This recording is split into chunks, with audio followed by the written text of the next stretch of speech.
नमस्कार बंधुरा आज के मैं आबार ठाकुमार रान्ना करे चले एसेछि। तो एखाने खासिर चर्बी मेटे निয়েছি और मटर निয়েছি और आलू निয়েছি, একটা टमेটো, 4টে পেঁয়াজ, आदा, रसुन और काँचा लंका আছে। আমি মটরটা আগেতেই ভিজিয়ে রেখেছি। ঘুগনি মটরটা আমি সিদ্ধ করতে বসিয়ে দিচ্ছি। নুন দিয়ে দিলাম, সিদ্ধ বসিয়ে দিচ্ছি। ইন্ডাকশনটা অন করে মটর সিদ্ধ বসিয়ে দিলাম। এইগুলো পিস পিস করে কেটে নিচ্ছি। সবজি আমি কেটে নেব, কেটে সব ধুয়ে রেডি করে নিই। 4টে সিটি পড়ে গেছে, আমি এবার বন্ধ করে দিচ্ছি। সিদ্ধ হয়ে গেছে। এদিকে আমি আলু, সব সবজি, আলু, চর্বি মেটে আমি সব কেটে কুটে পরিষ্কার করে ধুয়ে নিয়েছি। এবার দিয়ে দিয়েছি কড়াইতে, আমি তেল দিয়ে দিচ্ছি আলুটা ভাজার জন্য। আচ্ছা, একটুখানি সরষের তেল আর একটু নুন, একটু হলুদ দিয়ে আমি এগুলো একটু মাখিয়ে রাখি। আমার এগুলো মাখানো হয়ে গেছে। এদিকে আমার গরম হয়ে গেছে, তেলে আমি আলুটা ছেড়ে দিচ্ছি। আলুগুলো ভেজে নেব। আলুগুলো প্রায় ভাজা এসছে, খুব সুন্দর ভাজা হয়ে গেছে। আলুটা আমি তুলে নিচ্ছি। কড়াইতে আমি আর একটুখানি তেল দিয়ে দিচ্ছি করে নিই। মশলাগুলো মিশিয়ে এর মধ্যে 1 চামচি ধনে গুঁড়ো, 1/2 চামচি জিরে গুঁড়ো আমি দিয়ে দিচ্ছি। তেল গরম হয়ে গেছে, একটা তেজপাতা, একটা লঙ্কা, কটা জিরে আমি তেলে দিয়ে দিচ্ছি। তেলের ফোড়ন হয়ে গেছে। এবার আমি তেলটার মধ্যে পেঁয়াজ ছেড়ে দিচ্ছি। পেঁয়াজটা ভাজা হতে হতে আমি মিক্সি করে নিয়ে আসছি।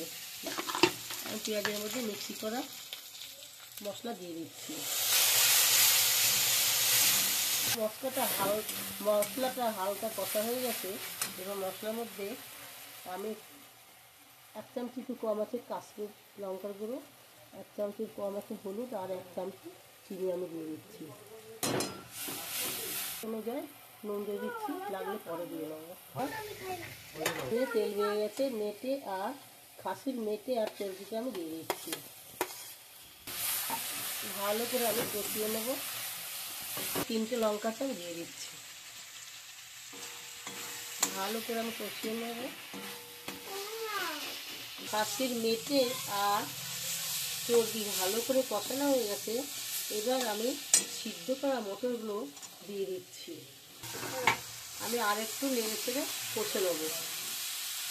এবার আমি মটর দিয়ে কষা হয়ে গেছে। এবার আমি ভাজা আলুগুলো দিয়ে দিচ্ছি। আপনারা আমার রান্নাটা আগাগোড়া দেখবেন। আমার রান্না দেখে আপনাদের যদি ভালো লাগে তাহলে আপনারা আমাকে একটা সাবস্ক্রাইবার এবং একটা লাইক করবেন। কষা হয়ে গেছে, আমি আর একটু জল দিয়ে কষে নেব। আমার ভালো করে কষা হয়ে গেছে, আমি এবার জল দিয়ে দিচ্ছি।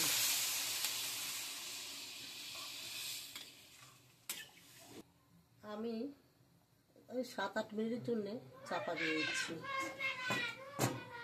ঘুগনির চাপাটা আমি খুলে দিচ্ছি। বাবা, ঘুগনি আমার রান্না হয়ে গেছে। এবার আমি বড় চামচির 1/2 চামচি গরম মশলা পাউডার দিয়ে দেবো। মেটে আর চর্বি দিয়ে ঘুগনি আমার রান্না হয়ে গেছে। আমি এবার নামিয়ে নিচ্ছি। আমি একটু খেয়ে দেখি কেমন হয়েছে। দারুণ, কি বলবো আপনাদের, না খেলে বুঝতেই পারবেন না যে খাসির মেটে আর চর্বি দিয়ে এত সুন্দর ঘুগনি হয়েছে। আমি আসি, আবার আগামীকাল দেখা হবে ঠাকুমার রান্নাঘরে।